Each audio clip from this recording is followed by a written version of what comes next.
Bonjour, bonjour tout le monde et bienvenue, welcome. Today we are going to hear Chef Alain LeNôtre as he tells us how to make Imperial Rice Pudding. My name is Melissa and I'm with the Federation of Alliance Françaises USA. We are the largest network of Alliance Française chapters in the world, and we help 25,000 people learn French each year. All of our cultural events you can find on our website, afusa.org. In the next few weeks, between Thanksgiving and the end of the year, we will have a book discussion on Nos Richesses, which was the One Book, One Federation selection for 2022. That'll be on November 28th. And then the very next day, the author, Karouter Adimi, will be in to talk about the book. On December 7th, Chef LeNôtre invites us back again to show us how to make a Linzer torte. And then on December 13th, we have Alexandra Crapanzano, who will be talking to Alexander Lebrano about her new book, Gâteau. So more cooking events on the horizon. And they're all more information and registration links can be found on afusa.org. Just a few logistics for you as usual. Please stay on mute during the presentation and put all of your questions in the chat. Today's event will be in a mixture of French and English. If you have any Zoom issues, just log back in using the original Zoom link. Today's event is being recorded so that you can catch it later on YouTube and share it with any friends or family who missed the event. And the total runtime today is 1 hour. We have the pleasure today to welcome back Chef Alain LeNôtre. Chef Alain LeNôtre is a third-generation chef of the LeNôtre family.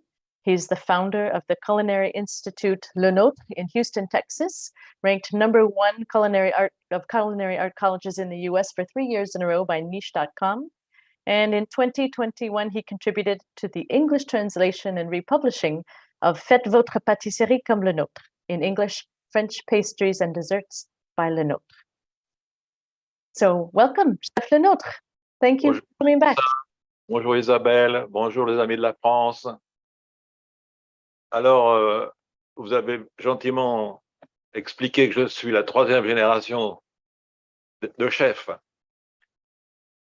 2 mots sur la première génération. Ma grand-mère, Éléonore LeNôtre, était chef personnel de la famille Rothschild dans leur château de Bordeaux et de Paris. Et mon grand-père était chef du Grand Hôtel à Paris. And both my grandmother and my grandfather were born in the same town of Normandy, in Bernay. But when they started dating in Paris, they were surprised that they are coming from the same town because they didn't know that. So that was love immediately, obviously. And so, you know, I'm not just a 3rd generation, I'm a 3rd generation of fantastic chef. And my father developed, and my uncle developed their taste for the quality of ingredients and know-how and cooking and the baking from their parents themselves. So that goes from generation to generation. Now you're from chef royalty, we could say. We were all very Republican. Chef LeNôtre, we have a question for you today. You were the director of the LeNôtre family catering department, which with your help grew to be the #1 catering operation in France. What was one of the most memorable events that you organized? Well, there are many of them. It's difficult to make a choice, but I will start with Marcel Dassault. Marcel Dassault, his true name was Bloch Lenné, and he was manufacturing the French Air Force before the war, and the pilots were on Bloch Lenné on block airplanes. Then during the invasion, he didn't want to work for the German, obviously. He closed his factories and went into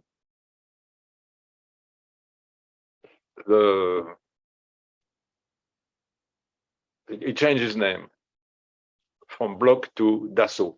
That was in son nom de guerre in the resistance.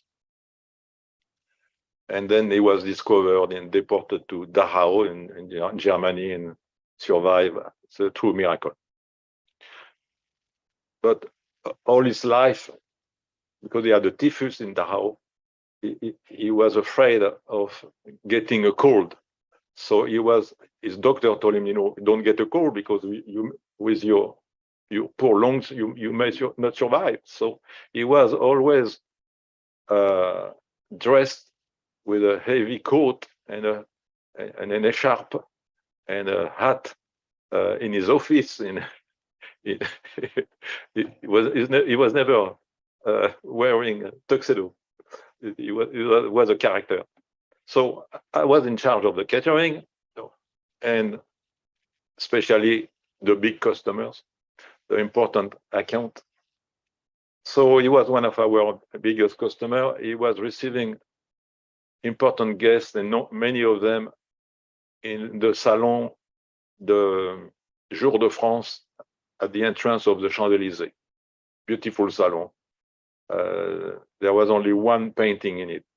That was a Renoir. The value was maybe more than the chateau itself. So I was impressed to be introduced to his office. He had no secretary. I was introduced by a lady who was Dame de Confiance. And he said, Mr. LeNôtre, I want my canapé for that reception, all my canapé, but especially the canapé caviar or foie gras to be 10 centimeters by 2 centimeters. That was instruction coming from an engineer. That the only customer who ever recommended to me about the structure of our dishes. And the second exigence was at the end of the reception, let's say at 9 p.m., I want the buffet to be as full than at the beginning of the reception. So I understood that he did not want to be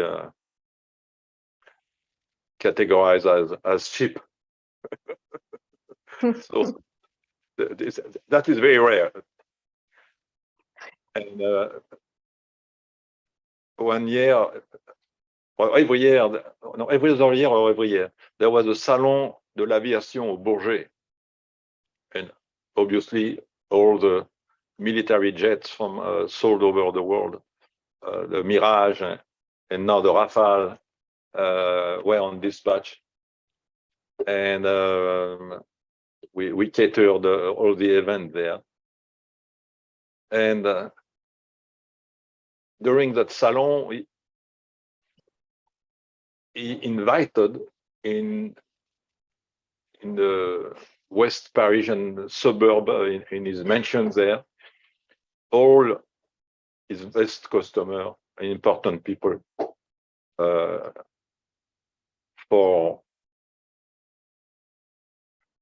to entertain them. So I will always remember that dinner with 800 people outdoor, separated in two groups, and in the center there was a wooden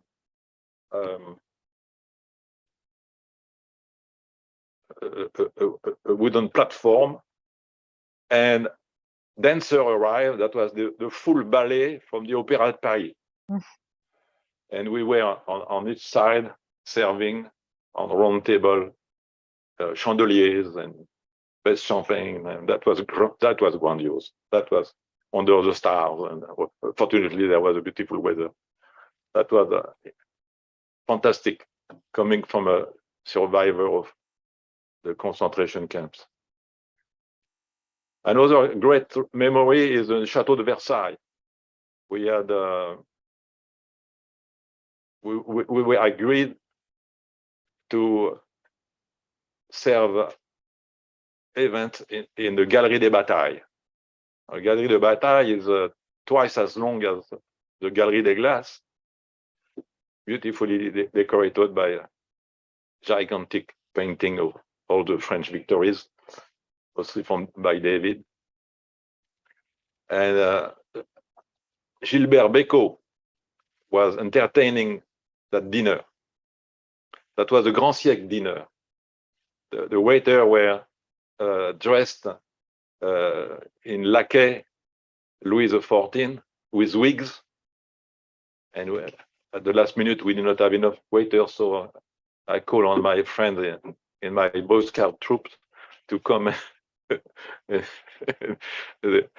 We had fun wearing those wigs and those costumes. Gilbert Bécaud was not very happy of the setting. He was at the center of that Galerie des Batailles. There was a podium, elevated podium, and he was told to sing there. So he had to sing in the middle of the room with spectators on both sides. Sometimes he was turning the back to half of them, and sometimes to the other half. But still, that was a great success. And every dish was a parade. So we wanted the parade to start at the same moment on each side of the Galerie des Batailles. So we had flashlight and we have a code. And I don't remember the code, and so it was synchronized. That was splendid. And at the end, there was a firework.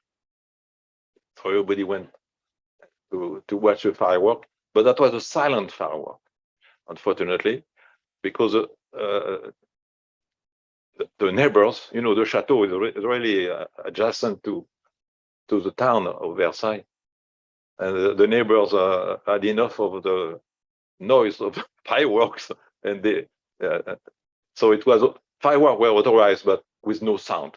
So I did not know that was possible, but that was possible, and that was also really beautiful.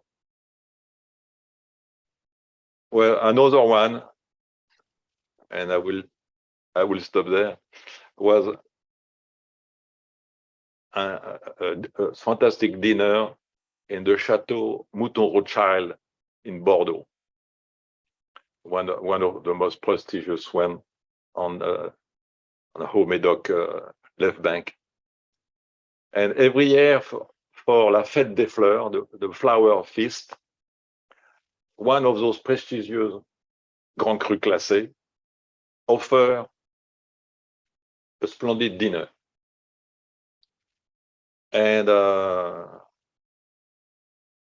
Mr. Rothschild chose us with quite a short notice. That was also for 700 or 800 people. So we decided to truck all the food from Paris in refrigerated trucks, and to fly the waiters, because we don't have time to recruit them and train them in Bordeaux. So that was quite an organization. So I was with the waiter in the plane, and when we arrived, the truck were still behind. So my father decided, okay, we have 2 hours in front of us in the schedule. Let's stop in the first restaurant we find, outdoor restaurant we find on the road, and have oysters. So here we were. All the waiters were very happy to be treated like that, and with oysters, Frenchmen, they drink white Bordeaux in that region. And my dad did not control too much the quantity of the wine. And after 2 hours, some waiters started to be how do you say that in English? Ipsy turvy or something like that. A little bit too happy, too gay. And finally, the food arrived, and we had time to warm and serve it. And it was grand, and I will always remember. Our waiters did a good job despite of their love of French Bordeaux white wine with the oysters. And Mr. Rothschild concluded the dinner and said, we are the #1 winery in Bordeaux, so it's normal that we choose the #1 caterer in the world, Gaston LeNôtre. Everybody applauded. There was a lot of dancing, and there was a firework. This one with the sound. I stopped there because I could continue. Thank you, Chef LeNôtre. That's fascinating. I think we're going to go next to the videos, to the recipes.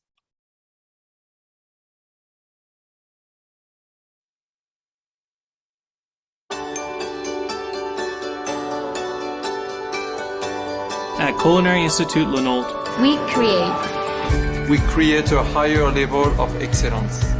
Unstoppable potential. We create innovation built on tradition. Opportunity at every step. We create environments for our students to succeed. to live out their dreams. Born of a legacy of excellence. We are creating the culinary masters of tomorrow. See what you create At Culinary Institute LeNôtre. I joined LeNôtre so I can perfection some techniques and learn from the best. It's really exciting to learn from chefs that give you every single ounce of knowledge that they have. I've been doing this for a long time, just show them, the way it's going to be in the industry. They truly care about each and every student. He's going to hold me to his standard. That actually helped me later in life. I love being able to come to school every day knowing that I'll be challenged in an actual kitchen environment. I was able to gain so much knowledge, technique, and skill. It really helped me and helped me grow as a chef. Quality training gets you excellent chefs. Actually, a lot of my dreams have already come true, thanks to Culinary Institute LeNôtre. The #1 in America.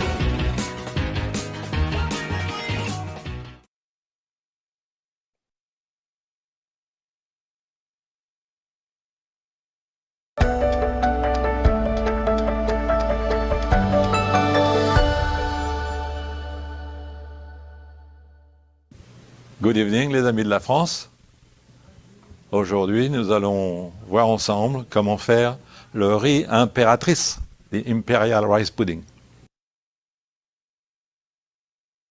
Ingredients for the Empress Rice Pudding.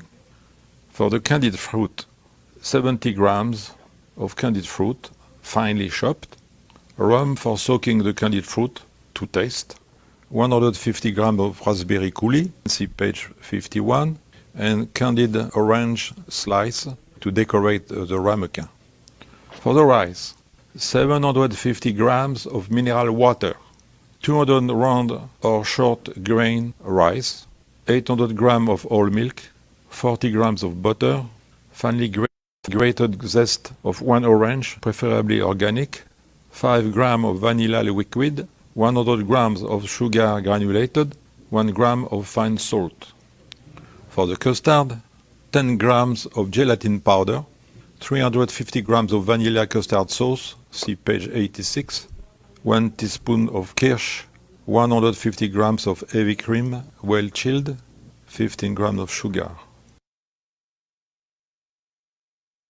Equipment for the Imperial Rice Pudding: the KitchenAid mixer with a mixing bowl and a whisk attachment, 2 large saucepans, 4 bowls, 1 small saucepan, 1 strainer, glasses or ramekin or silicone molds, whisk, spatula, spoon, ice cream scoop. We start with the rice, boiling water. So you have your measured water. The water for the rice is boiling. I'm going to add the rice now. And be very attentive, because in 2 minutes approximately it should be ready. So, and still should be crunchy. And I will verify the crunchiness to stop the boiling and to drain it.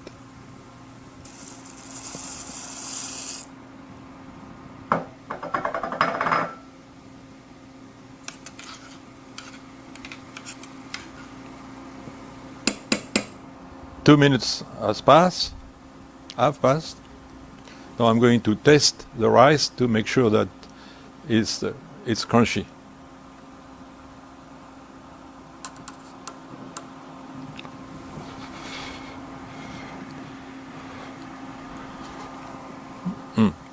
Perfectly crunchy. So I remove it pretty quick to stream it.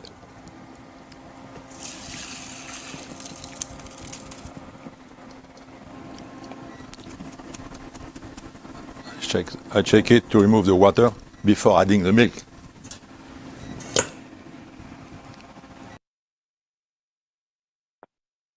The next step, easy. 6 years old can do that, is to boil the milk.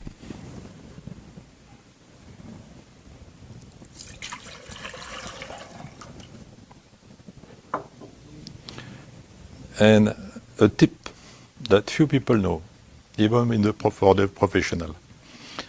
In your milk, while it's warming, add a little bit of sugar so it will not stick to the bottom of the pots. Then you add the butter. Another tip, important even for professional. When you have to boil milk, always have a whip inside your saucepan, like that. The handle is in front of the other handle, so it's not get too hot. Why that? Any idea? It's just because if you are distracted by something, by the next step or somebody speaking to you, the milk may be rising too fast, and then could overflow the saucepan. You don't want that to happen. So immediately that when you notice that the milk is rising, you agitate your whisk in it until it stops rising by cooling it a little bit this way. Just a simple tip, but that can prevent some difficulties. So the next step is to add the vanilla concentrate. So this is an expensive part of the recipe. Here we are. Before adding the grinded orange .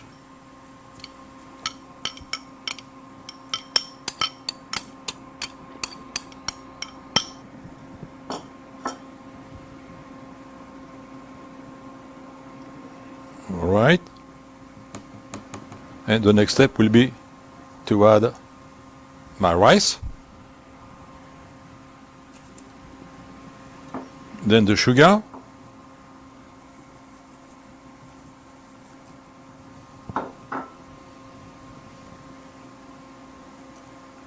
and then the salt. It's really an easy recipe. if you follow step by step, gently. Now you have to be patient. For 25 minutes to 30 minutes, you have to stir your batter at medium to low heat. So you have to reduce the heat and let it simmer gently for 25 to 30 minutes. 25 minutes has passed. I'm going to taste it just for the pleasure, because I cannot uncook it. Excellent. It's perfectly cooked. I will let it cool now while I'm preparing my custard, my crème. You may be intimidated by the gelatin step, but I will show you it's easy. Here you have 4 sheets of gelatin that you buy in box like that. While I'm explaining that, I will start warming my 200 grams of custard. So we have the easy way is gelatin powder. For this recipe, 10 grams. If you don't have gelatin powder, you buy the gelatin sheet. Some come in sheet of 2 grams and a half, some in 3 grams. In this case, it's 2 grams and a half. So for 10 grams of gelatin, you need 4 sheets. You hydrate it in melting ice.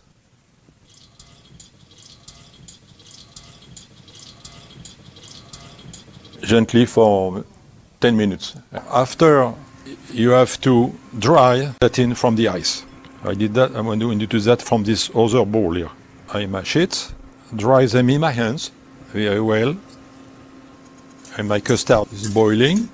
Same safety with the custard than with the milk, remember? I think it's warm enough. I'm going to put the gelatin in it to dissolve it. And it's almost instant gelatin. And I slow down the heat.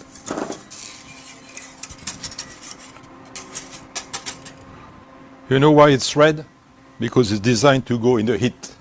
When they are white, don't do that. Now I'm going to add the kirsch.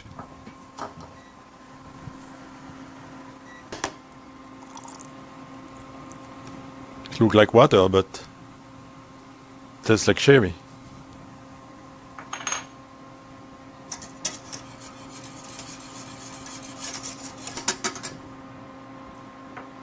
And now I'm cooling my custard.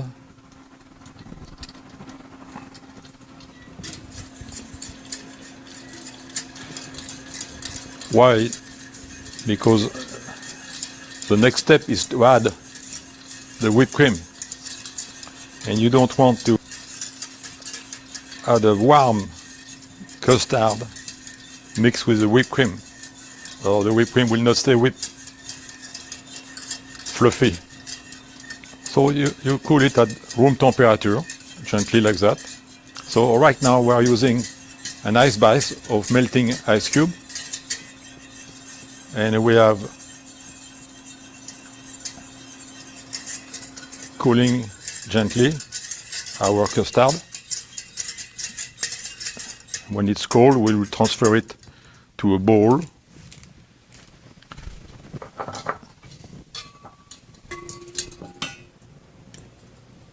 It's nice, it's cold. You add the whipped cream. And if you do it right, it does not stick to your pot. Let's add the whipped cream now. So you have your mixer. You pour your cream here. You lift your bowl. And you start mixing slowly. You see the texture? It's telling me that it's ready. It's a moment now to add granulated sugar. Not too early, not too late. If I mix too much, I will get butter. The whipped cream to be added to the custard. Very classic. You go from the whipped cream to the custard.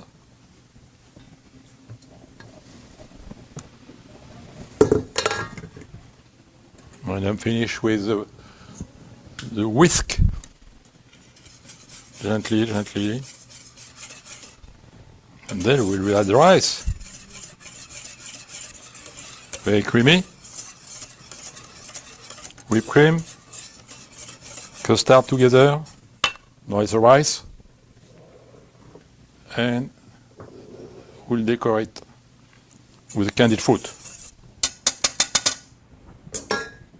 Streaming the candied fruit. And when once it's draining, I will mix my whipped cream with my rice. My crunchy rice, which is not crunchy anymore, but almost.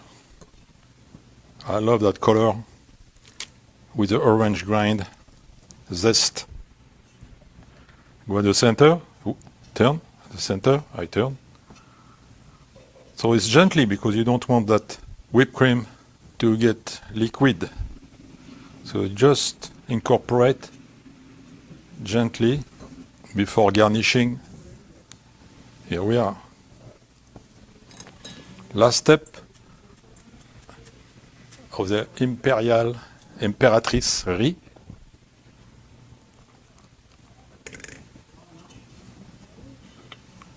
Same texture, slowly. You have to be patient to do such a dessert. If your kids help you, this is something they can do. Today we choose glasses, something that is easy to refrigerate. Ice cream scoop.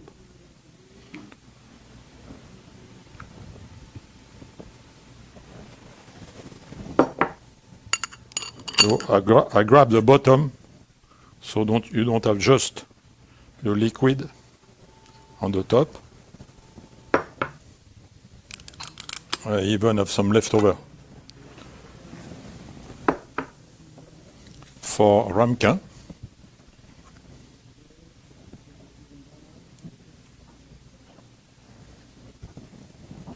And refrigerate few hours in your cooler, and your Bavarian cream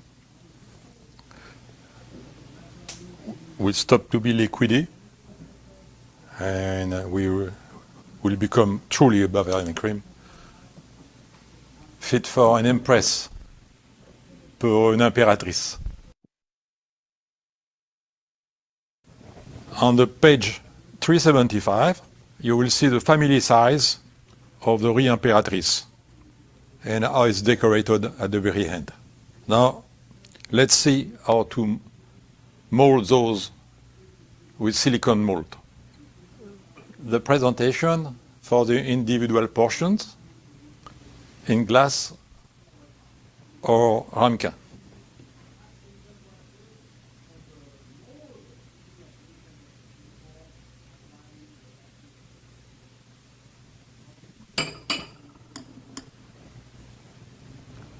Perfect. So, well refrigerated, it will be a delight. If you want to be artistic, let's be artistic a few minutes here with my orange candied.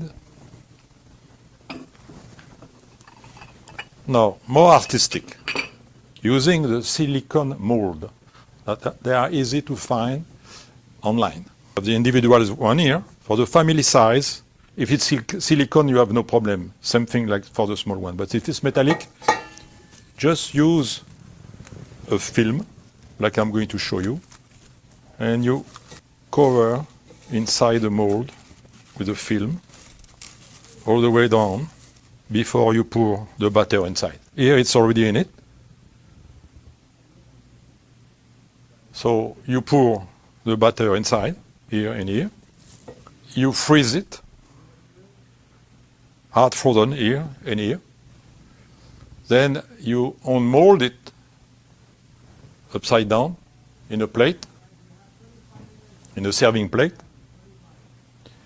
You defrost it gently to serve at room temperature and finish with some decor of your taste.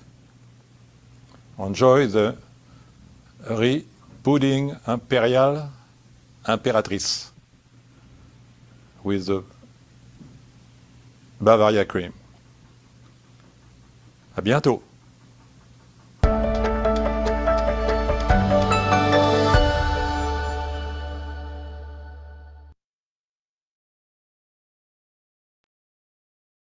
Merci, Chef LeNôtre. That looks delicious.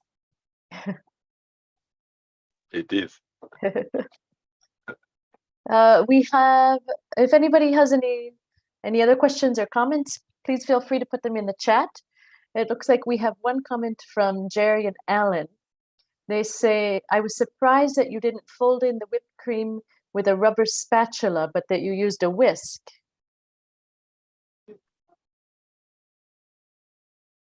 It's a good remark.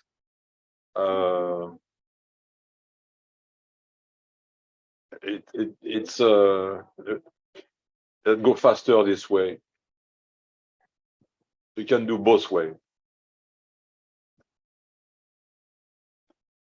Okay, thank you. Does anybody else have any questions?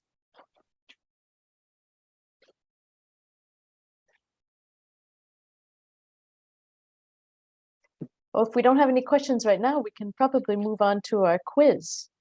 How does that sound, Chef LeNôtre? Oh, great. Okay, good. Great moment.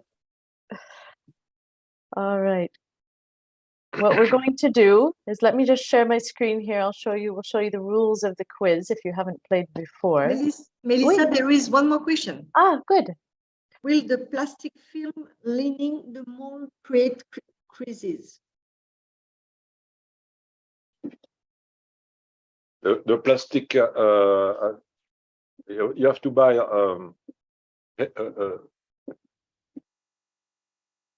the heavy plastic. Heavy plastic. Yeah, there are different quality of plastic. For a cold dessert or for a warm dessert, in both cases, you use a heavy plastic.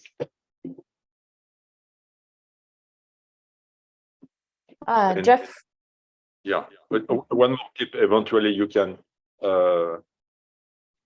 butter before you put the plastic in the mold.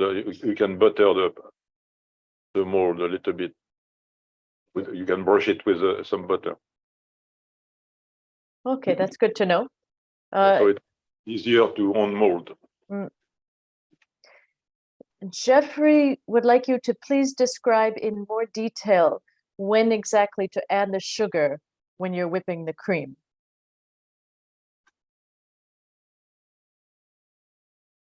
You can put the sugar before the whipped cream or after. I think it's better before.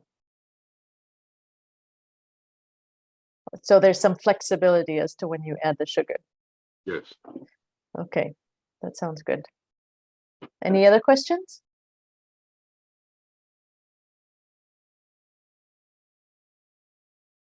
Okay, then let's move on to the quiz. We can always come back at the end to answer any other questions that you might have. So for the patisserie quiz, you will see a photo of a French patisserie, and there will be 3 questions to answer about each one. If you're the first person to correctly answer the 3 questions for that dessert by putting all 3 of your responses in the same chat comment, you will win a signed copy of French Pastries and Desserts by LeNôtre.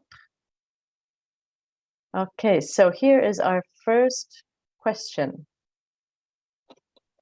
Question number 1, what is the name of this dessert? What is the origin of this dessert? And what is it made of? We will give you a minute or so to think.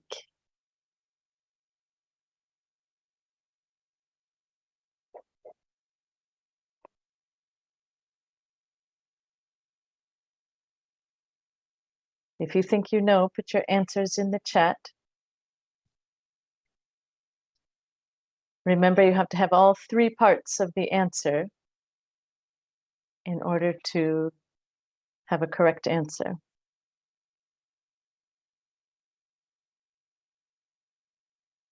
Okay.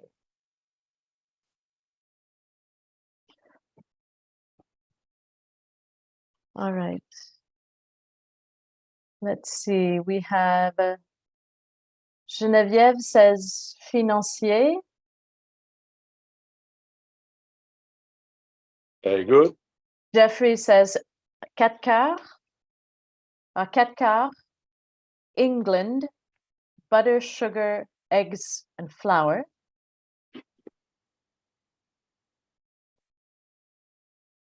No. And Geneviève is adding to her answer. She says financier, almond flour, lingot d'or.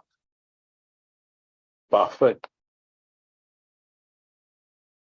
And Anne says financier, almond flour, made near the stock exchange.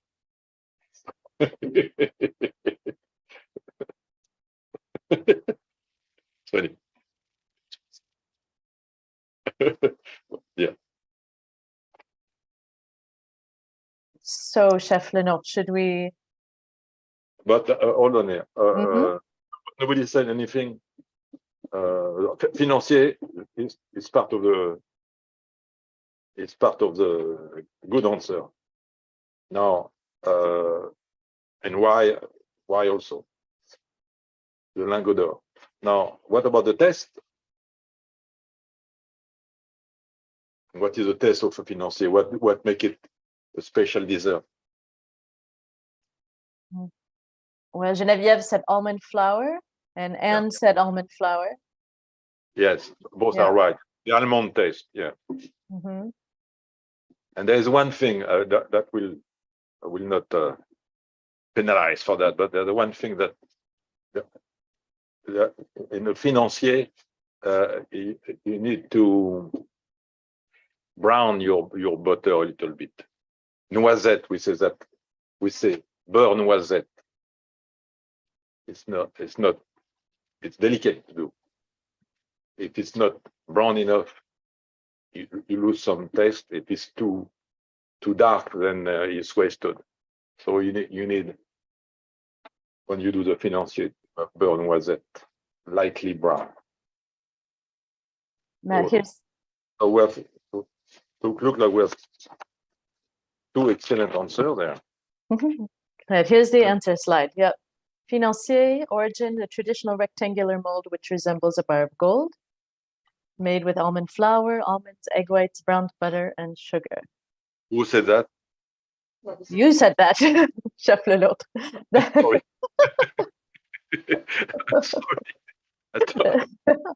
Perfect answer. So Geneva was almost there, and who was the other? Geneviève and Anne. Geneviève and Anne. Yeah. Okay, so we have two winners for question number one. Both of you, yeah. Félicitations. So that was when I was a grown baby. That was the first dessert that I have been eating with my hands. Little kids like to eat with their hands. And I have the taste of that financier in my brain forever. And I still eat financier. Delight. Okay, let's move on to question number two. What is the name of this dessert? What is the origin of this dessert? And what is it made of?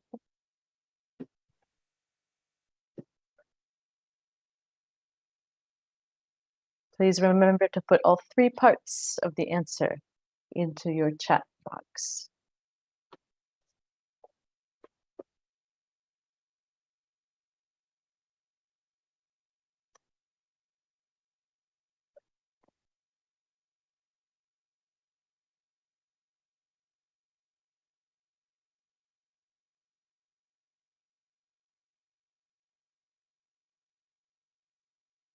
We should have some Jeopardy music while we're waiting for answers. Okay. Jerry says, clafoutis with plums, eggs, and sugar from Brittany. That was Jerry and Alan. Geneviève says, flan au pruneau with milk, eggs, and pruneau. Anne says, clafoutis with plums, but the fruit seems berry. This doesn't sound like she's sure about that.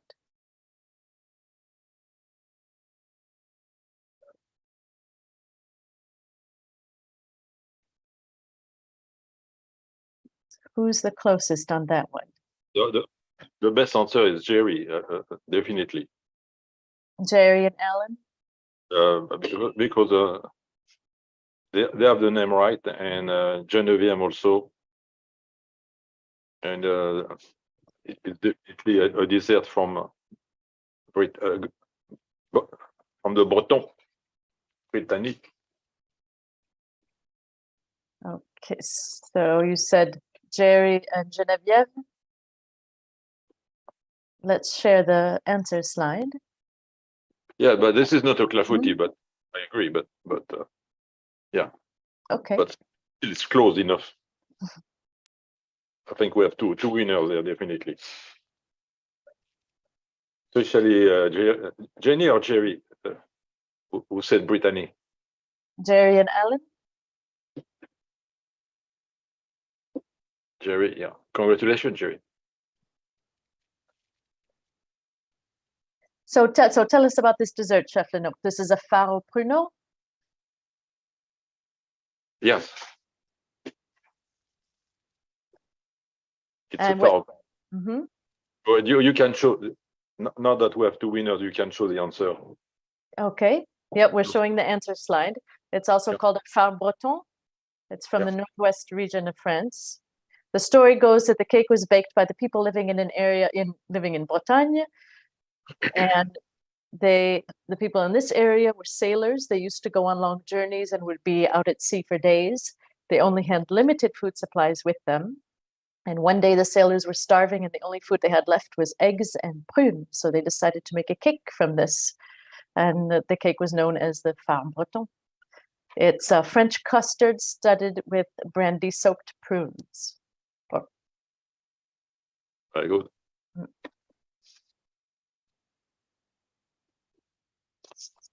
Oh, Anne would like to know, what is the translation of phare in phare breton? It's definitely a Breton name. I think it's a cake. The phare is a cake in Breton language. A tarte or cake. Okay, are we ready for question number 3?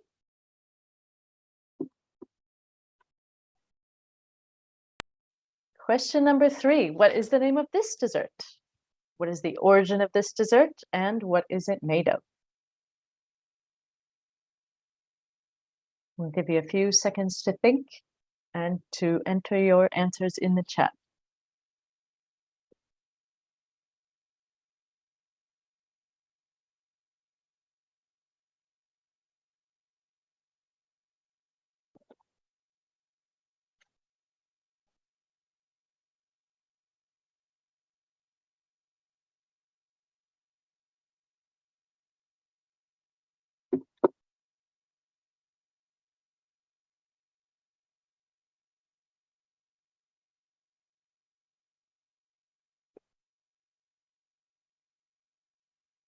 Okay. Let's see what kind of answers we have here. Anne says galette des rois. No other answers? Let's see. Has a fève inside, made on New Year's Day. Geneviève says galette aux amandes. She's not sure about the origin. she says is made with almond flour. Any other guesses?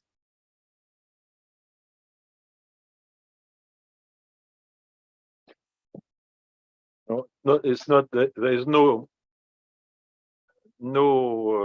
puff dough there. There is no pâte feuilletée. Oh, we have a few other answers. Shanglin Chen says gâteau basque, Basque region, flour and jam.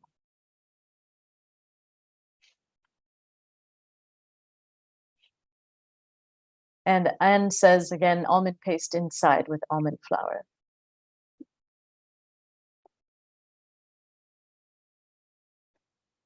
Almond, definitely. It's almond flour flavored. Shangli is right, yeah. The gâteau basque. Yeah.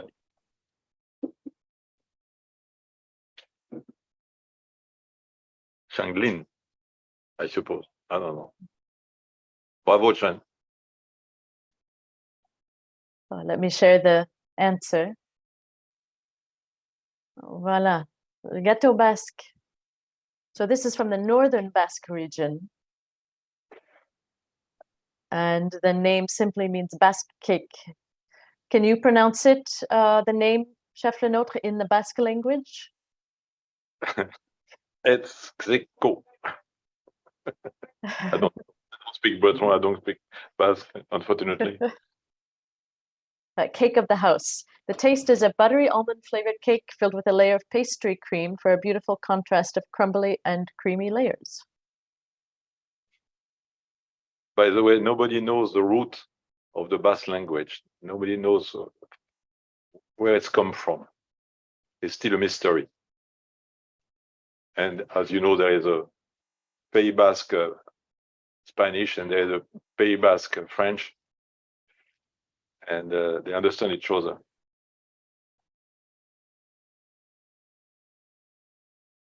It's a beautiful country.